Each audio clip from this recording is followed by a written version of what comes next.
How are we doing, everyone? Welcome back to the course. In this video, we're going to be talking about economic data. So economic data comes at the bottom of the hierarchy list when it comes to the importance of these macroeconomic data. But economic data does play a part, and it is crucial that we understand how it works and how it's going to affect the markets and affect our trading if we want to succeed. So economic data refers to news, meetings, and figures from central banks and governments, such as unemployment data, interest rates, gross domestic product, conferences, and PMI data, all these different things, okay? And the data shows economic performance over a specified time. So we have monthly data, we have quarterly data, we have annual reports on different topics, and we can even have weekly data as well on employment. So data comes in all different shapes and sizes, and it will all affect the market one way or the other. So the main thing with economic data is the fact that it causes price spikes. Okay, volatility is increased, and the price spikes can interfere with trades, and they can also provide good trading opportunities if we can gauge where the market is going to go. Economic data causes common interferences. We have economic data releases almost every single day. It's never going to go away. Economics are always going to run the markets, so that's why it's important to keep on top of the game, keep in line with the data, in line with data releases, and be ready to either avoid it or trade in line with it. Different economic data has varied impact levels, so we have different levels of importance across different data. Some data is going to have a massive effect, and some isn't even going to move the markets at all. So high impact economic data then refers to the direct economic drivers that relate to the state of the economy. So we're looking at things like gross domestic product and unemployment data. Okay, these things have large effects on the market. So these types of economic data are big market influences that cause large moves and can cause long-term effects. Okay, and things like this are the interest rates that we spoke about previously, and also employment. Okay, this will drag down an economy longer term, while the economic data will actually only provide short-term spikes. We can then extend into longer-term effects. So if we can see unemployment is on the rise, this is of course going to affect an economy and can lead to interest rates being increased or cut, and monetary policy statements then forming some bigger information that's going to drive the market.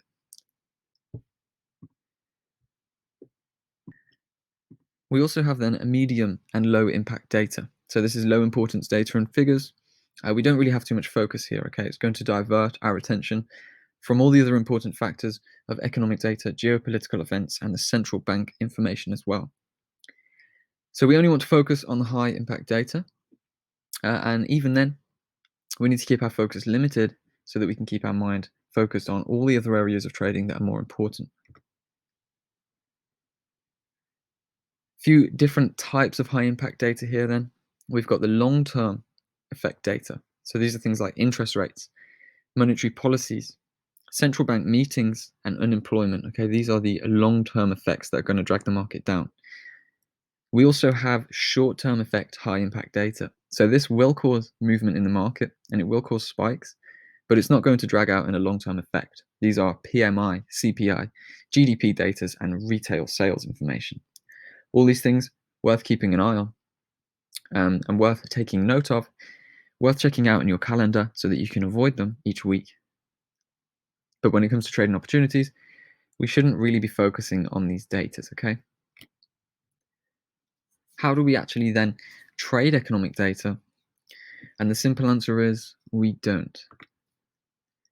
We're not going to look to actively trade any news, okay? We're not going to wait for a news release and buy or sell just before the news release to try and catch that spike, because it's very dangerous and it is a gamble.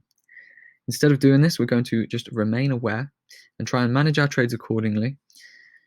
Keep in mind when the data is going to be showing up, and if we think it's going to be high impact and particularly risky for a movement that we are in, we can get out early and secure our profits, or we can, as spoken about in the risk management chapter, utilize our stop loss to cut the risk out of a trade. So how are we going to manage economic data? Here is a little run through. Step number 1 is going to be check an economic calendar. Okay, so these are online, and it's simply a calendar that marks out the low, medium, and high impact economic news that we need to track. It's going to help us to track the upcoming news. It's going to show us the importance of each data release, and it's going to allow us to filter by currency as well. Okay, so looking at this data, this calendar here, we can see we have the different currencies listed: the New Zealand dollar, the pound, the Japanese yen, the euro, Canadian dollar, Australian dollar, Swiss franc.